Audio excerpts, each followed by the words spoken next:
কৃষ্ণজি অভিনয় করা, তোমাকেই বলি, বাবাকে তো আর বলতে পারি না। পৃথিবীটা ভোগ কাম ভোগে এমন জায়গায় চলে গেছে যে প্রত্যেকটা লোককে ঘৃণা করে, কেউ হিংসা করে, মানে এত ঘৃণিত হয়ে গেছে। সুতরাং প্রেম ভালো, কিন্তু ভোগ করতে গেলে প্রেমের তো বিনাশ হবেই।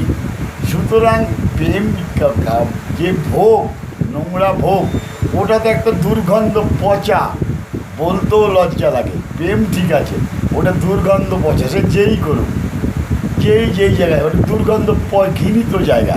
সৃষ্টি ছাড়া, সৃষ্টির ক্ষেত্রে ঠিক আছে, সৃষ্টির ক্ষেত্রে পবিত্র, সৃষ্টি বাদে ওটা যদি নিত্য প্রয়োজনীয় জিনিস হয়, ওটা ঘৃণিত, নোংরা, দূষিত, দুর্গন্ধযুক্ত। যেমন ছেলের সেমন মেয়ে, দুপক্ষেরই বলছি। আমি কৃষ্ণজিকে বলতে পারি না, শিব বাবাকে বলতে পারি না, যেন নিজের লজ্জা লাগে, এত ঘৃণিত, দুর্গন্ধযুক্ত, পচা। সুতরাং এই দিকে আমি মোহগ্রস্ত হব, আবার প্রেমও বিনষ্ট হবে। সুতরাং দরকার নেই।